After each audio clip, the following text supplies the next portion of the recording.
it's actually been the opposite, where everybody has leaned in and has appreciated your curiosity and willingness to try and understand such an important piece of the business and why it matters, because really good leaders know that that's going to help you be more effective in your role. It's important to get help. You are not going to be a Bob or a Josh by listening to the Metacast and then doing a little bit of work. You're going to need an accountability partner. You're going to need a truth teller. You're going to need someone with a lot of skills in a lot of domains, etc. You need help. And don't be afraid to do that. That's your first hurdle, actually. Entry music. Da, da, da, da, da, da, da, da, da, da. It's the Bob and Josh Show. Robert, tell me what you'd like to talk about today. I'm curious. Are you? I've always thought of you as a curious George kind of guy. I'm not sure Josh. That's a good thing. But okay. Well, I don't know. Right? Take it however you want. Okay. But Metacasters, today we want to take a deep dive, or a moderate dive to a deep dive into curiosity from a leader. So the lens is leadership, leaders, and activating their superpower, activating it, developing it, fine-tuning it, their superpower of curiosity. What does it look like? Why? Yeah. Why even do it? Let's something popped into my head as you were saying this. Let's say there's max curiosity is 100%. I am wondering what you think the average leader has. I have a number in my head, but I want to hear what you think that number. Like if there's max curiosity, somebody that you think is absolutely crushing it is at 100%. What do you think the average curiosity level? I bet you could bet, after all these years, Josh, you could bet. I'm going to pull with Wilfredo Pareto. Oh, you're going there. Oh, okay. That's fair. I'm gonna pull Pareto out. Okay. In all seriousness, and I would say like 20%. I am gonna go less. I think it's 10, and I think it's passive curiosity. I think it's if I stumble into something, everybody's heard or lived through the story of CEO reads a thing on an airplane and comes into the next, leadership meeting. We got to do a thing. You know what? On the scale, I don't know what the scale. It's like making it up. No, but I'm saying superficial versus honest deep. Yeah. Right. I think there's a lot of so I think there's probably 95% superficial curiosity in the leadership world. Yeah. And it has scales in it to some degree. And superficial is I ask questions and I appear curious, but I'm not really. But in the back of my head, I have my answer. I got you. Right? Okay. Yeah. In the back of my head, I know what direction I want us to go in, or I know what decision I want us to make. So it's leading questions, leading the witness. Gotcha. And I'm good at it, actually. Some people are bad at it. Some folks are really smooth at it. It's in this bucket of superficial. And then and I like this over the scale, then there's honest, deep curiosity. I'll couch it with the mind of a child. Did you ever, like your kids when they were younger, that insane curiosity, and it wasn't feigned, it wasn't malicious. It was like, why, Daddy? Yeah. And then you get 22 whys, right? Yeah. But why, Dad? Yeah. Why is your head so big, Dad? Why? Why? You know how many times I've had to answer that question? But they're coming at it from a position of genuine yearning, genuine wanting to learn, genuine open-mindedness, no agenda. They're agendaless, right? And I think that's maybe the point here, the guidance we'd like to do. What does that look like? What does that the mind of a child in leadership look like? I think an indicator. So if you're listening to this and you're scratching your head and you go, oh boy, am I as curious as I need to be?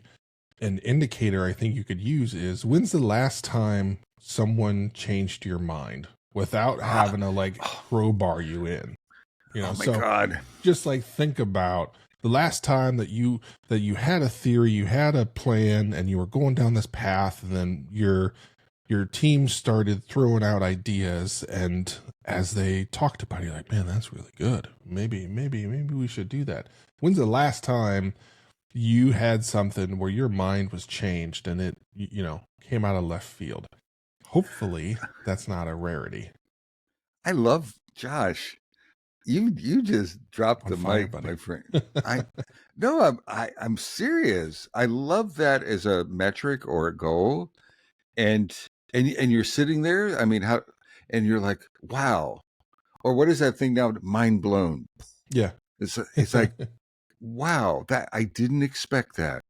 How delightful is that? And I'm lucky. I'm not putting myself on any high level, but that happens to me a lot.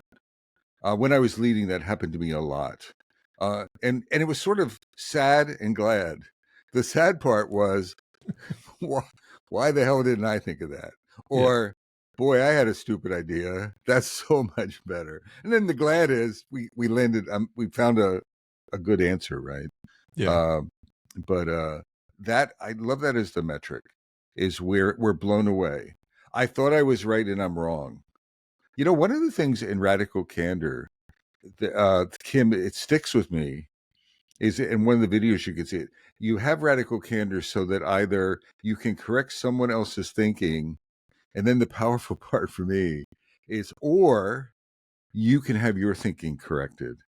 So it goes both ways. I can have a radical candor talking to you about the K on your hat and how silly it looks. And then at some point I'm like, oh my God, that is cranially attractive. That is, Josh is totally right. Out of all the letters in the universe, that's, and the way they can be visually expressed, that's perfect. Right. And I just flip. So we've done well over 300 episodes, and we have days of video and audio that we've generated. I don't think the words cranially attractive have ever been squished together in our weeks of words that we've shared. That's a new one. So hey, everybody that's watching and listening, you just witnessed or heard history. Write it down. Mark history, it down. Yeah. History in the making. What are some? Go ahead. The thing, as I'm thinking, that you do really well as a leader, and leaders that I appreciate do well, is you are comfortable not knowing. Whereas many leaders feel as if, as the leader, I have to have the answer. And we're here to tell you that's actually wrong. That's going to get you stuck. That has a very low ceiling on what you and your team can do, because you are the ceiling. And it's hard to know everything. So why not leverage from all the smart people that you've hired? So there's a couple different ways that can go. One, you might never hire somebody that's smarter than you or thinks differently than you, because that's dangerous to your perceived, I've got to have all the answers. So that's potentially problem set number one. Problem set number two is you likely don't encourage or enable your team to have a dissenting view, and so therefore it gets shut down. So you might be doing a double shutdown on your team. You might not be creating the team that wants to do that, and or the team you have, you might not enable them to do that. So that's a potentially difficult lesson that you may be walking away from this episode with. Sorry, but it's an important one. No, you're right. You're right on, Josh. One of the things I was thinking about as you were talking is the role model. So it's not just our curiosity. You're a culture shaper, leaders. And what you do shapes not just a little bubble around you, or not just the interface between Josh and I, but if I'm showing curiosity organizationally, that seeps out. Now everyone starts getting curious. Everyone's maybe not that one little persnickety developer in the corner, but it starts becoming contagious. This notion, this open-mindedness, this not being stuck. It's kind of cool seeing architects. I've hired and worked with architects, and one of the problems with many architects, I don't even know if I've coached them this way, but they they always seem to want to be right. Yeah, it's the ivory tower problem. Yeah, they have to be right. And they're not. It's not their ego. It's like I'm an architect. Yeah. If I don't know, who the hell knows, right? So getting them to embrace this notion of it's okay to not know. It's okay to ask for help. It's okay to say I have a half an idea. It's a half-assed idea. I have a half-assed idea. Can we build on it? And then permeating that out where it's not a trick question. They're genuine. It's genuine curiosity, and they start changing the culture. So I think the role model for the leader, if you're doing it, I think it becomes contagious in the organization in a really healthy and wonderful way. Yeah, there's a moment in my career at a company that I always think about where a developer came to me with a question. I was the director of engineering or something like that. And he came to me with a problem, and he was stuck, or he wasn't sure how to proceed. And I didn't know. I didn't have the answer. And my first reaction is like, what do you think we should do? And it was like somebody punched him in the nose, because he literally took a step back, and he was like, nobody's ever asked me that. Like, why? I'm coming to you for the answers. Like, well, I don't have the answer. I don't know. And I actually think if anybody's going to be able to figure it out, it's going to be you, because you live closer. I'm happy to help and work with you to figure it out, but I want to understand what you think. And so that can be a shock to the system. So this is one of those things that leaders, if you flip the switch, like if you literally say, okay, I listen to Bob and Josh, and tomorrow I'm going to be curious, and you go in and you flip the switch, beware there's going to be some shock to the system that you're going to have to work with people and coach them through, because you've likely disabled a skill for some number of months and or years. So you have to allow people to re-enable that, figure out how to use that muscle again, and maybe just explain, hey, this is something I'm trying to be more curious, so I'm going to ask some more questions. Be upfront about it. Don't hide it. Work with your team to help maximize that. But I have seen some people just not even know how to respond. So just be aware that if you are going to take a left turn, that's something that's going to happen. I mean, from a skills perspective, on the Metacasters, if you've listened to any of our episodes focused on coaching, sometimes I can get a bit snarky about professional coaching as opposed to agile coaching. And professional coaching is the skill profession, the certification body around, I'll couch it as asking good questions. There's a term, asking powerful questions or powerful coaching questions. There's books on Amazon that give you questions to ask. Now I'm going to put professional coaching up on a pedestal and say, when you're acting out of curiosity, you can learn a lot from professional coaching, reading the books, taking a class, etc., because they don't provide solutions. They're targeting questions so either an individual or a group can discover things on their own. Particularly in a group, this is like a cool aspect. If you're a leader of groups, so not one-on-one, but if you can be meeting with a team, etc., and if you can energize them and activate them, your curiosity can activate them towards solutions with powerful questions. That could be a superpower on your part that you can take a lot of pride in. You're not providing the answers, but you're facilitating them. So my point is, professional coaching, if you want to, curiosity is the theme of this episode. Well, how the hell do I do? Ask good questions. Be curious in your questioning and become artful in your questioning. And powerful questions is something you can Google and get some, snippets on and start looking at it. Another one is called clean language. And clean language is another way of artfully asking questions that are not biased, that don't have any judgment in them. So the clean is judgment-free questioning that doesn't have anything hanging around it, so that you're activating the other person's experience and activating their curiosity and their innovation, etc.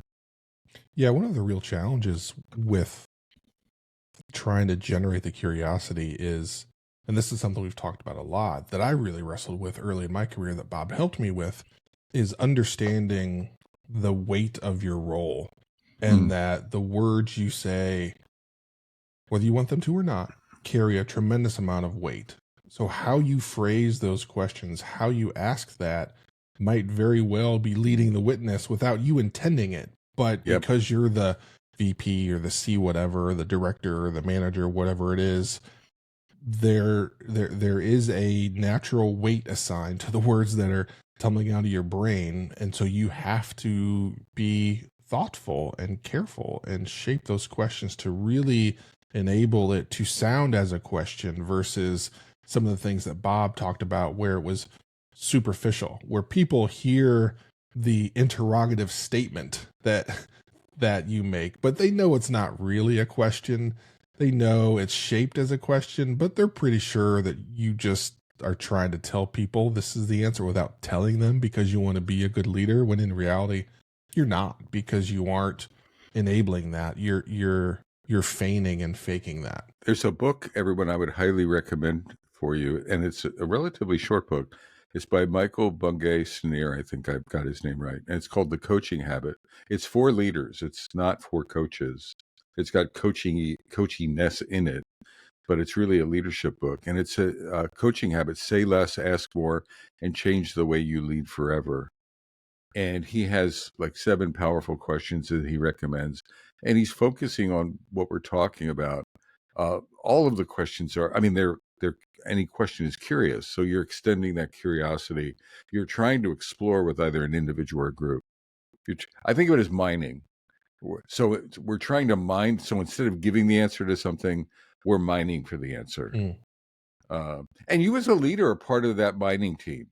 Yeah. So I'm not saying that you don't have a voice in this curiosity process.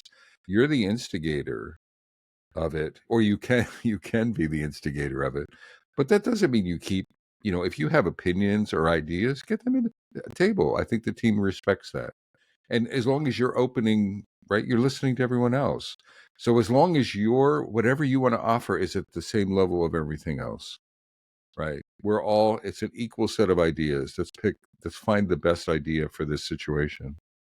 Yeah, I've been thinking about other ways for people to discover whether they're actually curious or not, because I feel like a fair amount of people believe they are. And so that's why I brought up the thought of, when's the last time you changed your mind? And I really like the visual that Bob laid out of mining. So I think of it as, you have a pickaxe too, and you're right next to your team swinging the pickaxe, trying to chop away, and somebody's going to hit that vein of gold.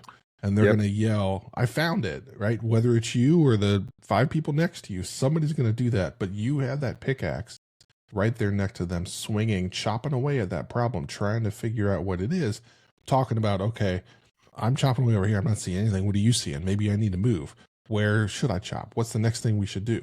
Evaluating that as a group and adjusting. And eventually you're going to land on that right answer. And someone's going to scream, I did it. I found it. And then everybody needs to celebrate. I don't think I want to give a hint. I think this is a valid hint. Like, how do you figure out if you're curious or not? Josh, you just said that. It on a scale or whatever. And very often we're trying to provide advice, or other coaches are trying to provide advice, or an algorithm, or a graphic, or an arc, or something, right? Follow the arc, follow the bounce. What I would say, Metacasters? Ask your teams. Take 5 minutes and describe curiosity. Describe it the way Josh and I are describing it, and then ask folks. And if it's not safe, well, maybe give them an anonymous something, or have them fill out cards. I hope you get a safe answer, but describe it and give a scale of some sort, and then shut up and listen to their feedback. And it's as simple as that. That will give you a measurement, if you will, and that'll give you insights into whether you have to improve and where you have to improve or not. So did you just suggest that our listeners and viewers should get curious about their curiosity? Exactly. Yes. Nicely played. Yes. And not get, no, you don't need crap. It's a very simple exercise. And it's your first step of role modeling. Imagine that. Yeah, that's a good point. Right? It's it's like you've started the journey of role modeling curiosity, and see what happens. And I think magic will happen. Maybe not immediately. Maybe it may. It may actually. Team may be like, what the hell is that? Are you tricking us? No, I'm honestly curious. Trust me. I'll keep every answer. I'll turn around so I don't see anyone writing or whatever it is. Right? I'll have my back to the room. I just want the data. I just want to see where I am. Everyone, are you seeing? Imagine how powerful this role model is, not in the doing, but on the reaction side, on the observing side. It's like, holy cow, what happened to Bob? Yesterday, he's tricking us and he's telling us what to do and he's leading us to the answers. And today, he's curious about our curiosity and his curiosity. Yeah, I think that's a good first step. And you have to do something with it, right? It can't be absolutely. It can be. I feel like it has to be said. I'm assuming if you've made it this long in the episode, you've really bought into curiosity. But if you decide to take that step, make sure you follow up on it. Make sure you receive that feedback and do something with it. You're going to have to work your tail off to do that, because this is a habit forming thing where you're going to recognize that you're not being curious, and you're going to have to like mentally slap yourself, like, stop it. We're trying to change. One final thing, everyone. I think our language, mine, the examples, and maybe some of Josh's, has been downward. I've said this a couple times in recent episodes. So a lot of this, they're talking downward to the team, leader to team. This, flip it to laterally and flip it to up. Imagine you activate your curiosity superpowers with your boss. or the board or the C team.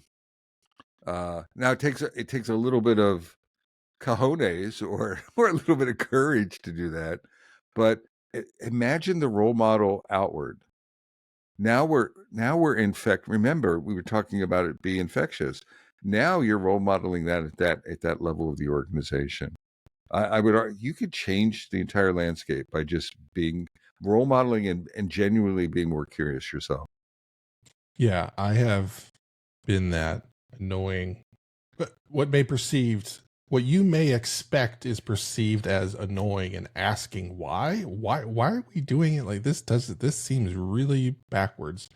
And I have yet to run into the scenario where it's like, that's not your problem. Don't worry about it. Go sit over there in the corner. It's actually been the opposite, where everybody has leaned in and has appreciated your curiosity and willingness to try and understand such an important piece of the business and why it matters, because really good leaders know that that's going to help you be more effective in your role. Once you understand that larger picture more effectively, they likely are having a realization of, oh no, Josh doesn't know this. Crap. It's probably important for him to know that. Let me really invest and share, because I know that's going to help him and his team be more effective. So please, please, please don't be afraid to ask the board, CEO, whatever it might be. Why? Like, if something feels off, ask, because there's usually a pretty darn good reason, and it's usually very helpful when you understand that. I think we've covered this topic. I want to land it, but before we do that, I'd like to do a bit of a commercial. Ooh. Because it struck me now, Metacasters, like Josh and I have been doing this leadership pivot for maybe 70 to 90 episodes or something. We've covered a lot of leadership topics, and it's hard to assimilate all of those. I really want to encourage you to reach out to someone, to us, or to someone to get coaching and to get assistance. Don't go it alone. And it doesn't have to be me, or it doesn't have to be Josh. It can be, and we're great. And we're, all ego aside, we know this stuff and we can help you. But get help in not just curiosity, but a lot of our topics. We're getting into a very volatile time with AI and the role of managers and leaders, and AI disrupting software development, and agile roles getting disrupted. I'm convinced that we need leaders. We need effective leaders. We need them more now than we ever have. And the bad news is there's not a lot of like highly skilled, effective leaders out there. If you have like our 90% or our Pareto or something like that. So get help, and we can help. I have a masterclass in coaching. You're interested in conversations and coaching techniques, you can come to that masterclass. It's for leaders. It could be a game changer for you. Josh has a lot of personal coaching, one-on-one experience with leaders. Yep. So I just wanted to point that out, everyone. I don't often do it. I don't blow our horn. And I'm blowing the horn for you. Josh, maybe you can cut this out as a snippet or something like that, and we can replay this snippet. Mm-hmm. But it's important. It's important to get help. You are not going to be a Bob or a Josh by listening to the Metacast and then doing a little bit of work. You're going to need an accountability partner. You're going to need a truth teller. You're going to need someone with a lot of skills in a lot of domains, etc. You need help. And don't be afraid to do that. That's your first hurdle, actually. That's it. So before you do any of our episodes and take action, you should look yourself in the mirror and say, I need to get help. And where do I get that from? All right, I'm done, Josh. No, I think that's fantastic. I don't think it's that much of a out of left field, because it is your first step into being curious about how I really solve this problem. How do I become the leader that I want to be, that my team needs from me? And to Bob's point, you can get there, but you can get there more effectively with less pain and suffering by getting a coach. Just think about the term coach. Think about what great coaches do. Great coaches help a team member maximize their capabilities as quickly as possible. Not overnight, but as quickly as possible, more quickly than if they had been doing it on their own. So get help. Please. Absolutely. And that's what we do. That's what we do, and we're good at it. All right, so be curious, Metacasters, from beautiful downtown Cary, North Carolina. And beautiful downtown Fuquay-Varina, North Carolina. I'm Bob, the Hitman Galen. And I'm Josh, the Anvil Anderson. Shake. And bake. Bake. Nice. I like the anvil.